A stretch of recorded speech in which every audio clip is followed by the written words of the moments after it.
If you can't tell, most, literally all of my beats are in the melodic minor scale. I'm going to show you a really neat trick that I always use to start my melodic minor melodies.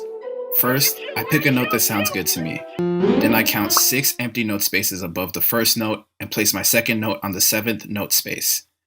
Now, your third note will either be 2 or 3 empty spaces above the first note that you placed, and this will all depend simply on how it sounds. If it sounds happy, then it's a major chord. And while that's good, we don't want that soft shit around here.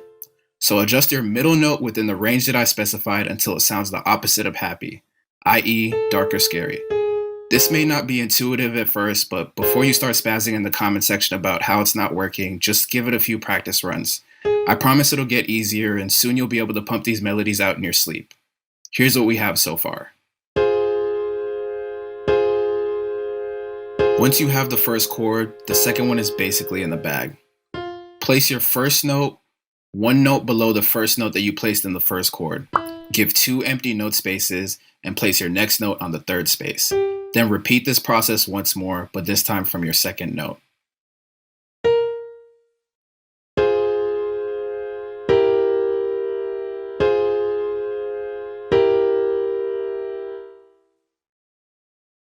Now I'm going to duplicate the pattern over so that it lasts 4 bars. And then spice it up by moving the middle notes in the 3rd and 4th chords up 1 octave. This is called a chord inversion, but you can ignore the boring music theory and regard it simply as a method for repeating chords without having them get too boring.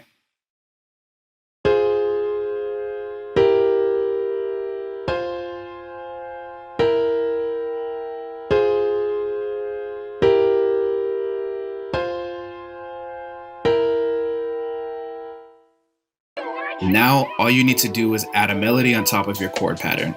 I usually struggle greatly with this, so a trick I learned that usually works pretty well in dark trap music is the arpeggiation of the chords that you are playing. This means that I'll play each note of the chord in succession. It is best to do this 1 octave above where you created your chord pattern.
Now that we have our complete melody, we can add 1 more instrument, copy the melody, and have it play 1 octave higher.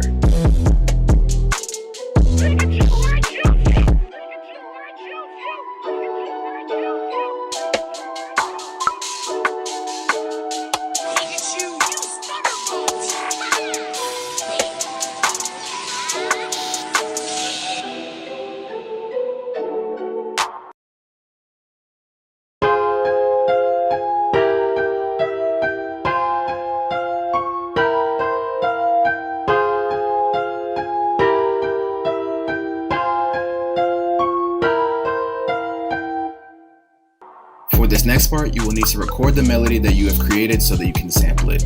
You can do this by opening an instance of Edison on your master track in the mixer, turning on looping, turning off scrolling, and hitting the record button.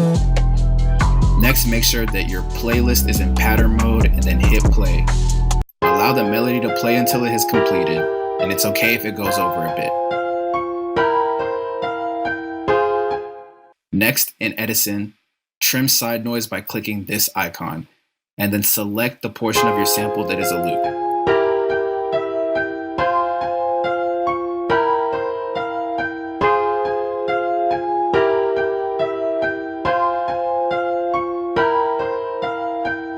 Trust me, it doesn't have to be precise.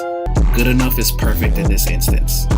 Play your loop once or twice to make sure that you're comfortable with it, and then click and hold this icon to drag it into your playlist. Double-click the sample that you dragged into the playlist so that you can view the channel settings. Click the channel rack icon to make sure that you have that up as well, and then open an instance of Fruity Slicer. Then, click and hold the waveform of the sample and drag it into Fruity Slicer.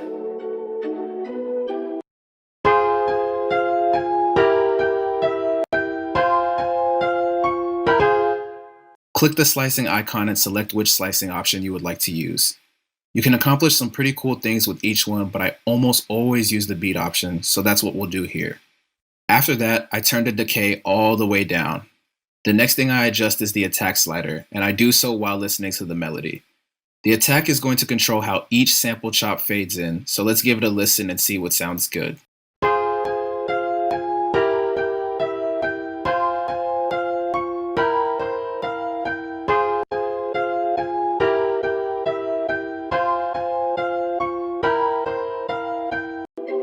Once this is done, I turn the pitch down a few semitones to give the melody an even darker feel.